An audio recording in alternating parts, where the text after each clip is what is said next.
Hi friends, मेरे इस channel पे आपका स्वागत है। कल हमने डिस्कस किया था कि जितने भी गुणनखंड होते हैं किसी भी नंबर के, जितने भी फैक्टर्स होते हैं, उन सब का योग कैसे निकाला जाता है, उन सब का सम कैसे निकाला जाता है। ठीक है, आज हम देखेंगे कि अभाज्य गुणनखंडों की संख्या कुल कितनी होती है। जैसे हम जब भी किसी नंबर का फैक्टराइजेशन करते हैं तो उसमें ढेर सारे अभाज्य गुणनखंड भी होते हैं, तो हमें उनकी संख्या निकालनी है। इससे एसएससी प्री में क्वेश्चन पूछता रहता है टीयर 1 में। ठीक है, और भी बेसिक एग्जाम में कुछ कुछ में पूछता है ये सारे क्वेश्चन। ठीक, इस छोटे से टॉपिक से रिलेटेड पूछा जाता है। बहुत ही छोटा ही है ये टॉपिक और बहुत ही आसान है। पीछे के भी जो टॉपिक थे वो भी बहुत आसान थे, तो अपन देखते हैं, उसे स्टार्ट करते हैं आज। ठीक है, हमारा जो टॉपिक है वो है क्या, अभाज्य गुणनखंडों की संख्या। ठीक, टॉपिक है अभाज्य गुणनखंडों की संख्या, है ना। Number of prime factors. ठीक, देखते हैं, अगर कोई नंबर है जो कि a की पावर p, b की पावर q और c की पावर r के टर्म में लिखा गया है, जहां a, b, c सब के सब क्या हैं, अभाज्य संख्याएं हैं। कौन सी संख्याएं हैं, अभाज्य संख्याएं हैं। ठीक है, अभाज्य संख्याएं हैं और p, q, r उनका क्या है, घात है, मतलब उतनी उतनी बार वो आई है घात में, है ना। तो क्या हो जाएगा हमारा, अभाज्य गुणनखंडों की जो संख्या होगी, अभाज्य गुणनखंडों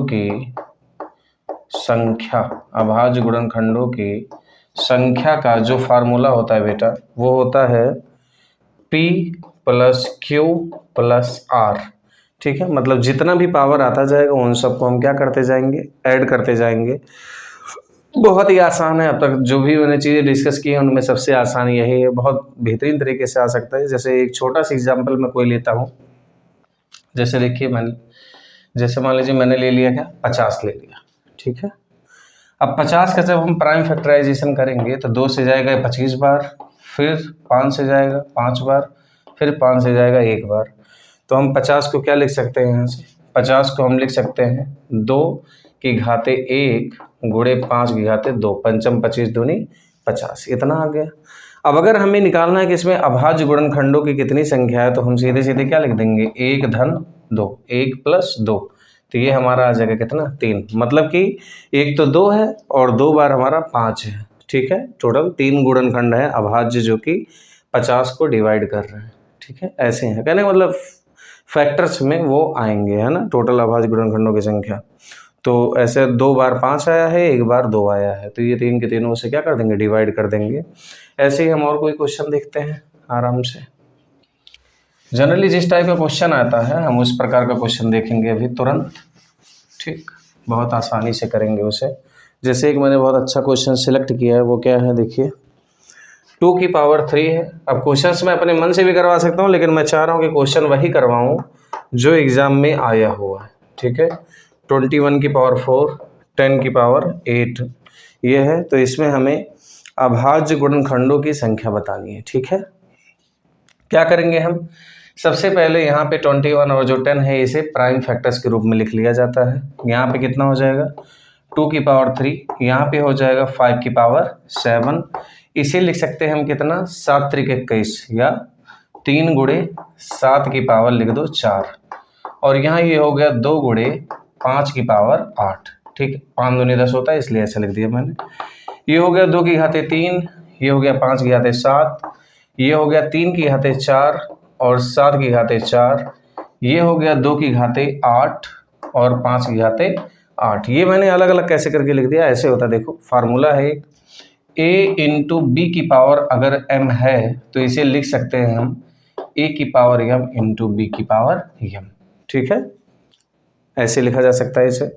अब यहाँ से अगर आप ध्यान दोगे तो 2 की पावर 3 है, 2 की पावर 8 है। ठीक है, इसे एक साथ लिख लो, 2 की पावर 3 प्लस 8 हो जाएगा, इंटू में 3 की पावर 4 है, यहाँ पे ऐसे लिख लो 3 की पावर 4, इंटू यहाँ पे हो जाएगा 5 की पावर 7 और 5 की पावर 8 है, ऐड कर लो पावर, 7 प्लस 8 हो जाएगा, इंटू यहाँ पे 7 की पावर कितनी है 4। अब मैंने ऐड कैसे कर दिया, अगेन ऐड करने का जो रूल है वो ऐसा है, अगर a की पावर m है और b की पावर ऐसे a की पावर m है और a की पावर n है, तो ये हो जाएगा कितना, a की पावर m प्लस n, इतना हो जाएगा हमारा। मतलब अगर बेस हमारा सेम है तो जुड़ कर करके वो क्या बन जाएगा, a की पावर m प्लस n। अब यहाँ से देखते हैं ये कितना हो गया, 2 की घाते 11 गुणे 3 की घाते 4 ऐसे रहने दो, ये 8 7 15, 5 की घाते हो गया 15 गुणे 7 की घाते 4। ठीक है, ये सब अब प्राइम फैक्टर्स में बढ़ चुका है, 2 भी प्राइम नंबर है, 3 भी, 5 भी और 7 भी। अब अगर हम निकालेंगे कि नंबर ऑफ प्राइम फैक्टर्स कितना होगा, क्या निकालेंगे, अगर नंबर ऑफ प्राइम फैक्टर्स हमारा कितना होगा, तो वो आराम से हम निकाल देंगे। कैसे, नंबर ऑफ प्राइम फैक्टर्स यहाँ से हो जाएगा, नंबर ऑफ प्राइम फैक्टर्स यहाँ से आ जाएगा कितना, तो इसके पावर को ऐड कर लो, 11 + 4 + 15 + 4 यहाँ से आ जाएगा, तो ये हो जाएगा कितना हमारा, 11 + 4 हो जाएगा 15। ठीक है, 15 और 4 हो जाएगा हमारा कितना, 19, तो यहाँ से आ जाएगा कितना, 34। इसका मतलब हमारे पास कितने टोटल हैं प्राइम फैक्टर्स, 34 है। ठीक है, बहुत ही आसान क्वेश्चन है, ऐसे ही सारे क्वेश्चंस आते हैं हमारे एग्जाम में जो कि बहुत आसान रहते हैं, लेकिन बच्चों को अगर पता नहीं रहता तो वो कर नहीं पाते हैं। लेकिन हमें ऐसी कोई भी गलती नहीं करनी है, बहुत आसानी से इसे सॉल्व करना है। ठीक है, अगला क्वेश्चन हम देखते हैं, कोई दूसरा क्वेश्चन इसी टाइप का करके देखेंगे, वो भी कुछ नहीं है, बहुत आसान है। चीज़ों को समझिए, नहीं आए कमेंट सेक्शन में कमेंट करके पूछिए मुझसे, मैं उस पर एक सेपरेट वीडियो बना दूंगा अगर आपको बेसिक कैलकुलेशन में भी कोई दिक्कत होगा तो। ठीक है, अगला क्वेश्चन है एक हमारा, 6 की पावर 4 है, 8 की पावर 6 है, 10 की पावर 8 है, 12 की पावर 10 है। ठीक है, अगेन इसमें भी हमें वही निकालना है, नंबर ऑफ प्राइम फैक्टर्स। क्या करेंगे हम, थोड़ा सा भी डायरेक्ट करते हैं।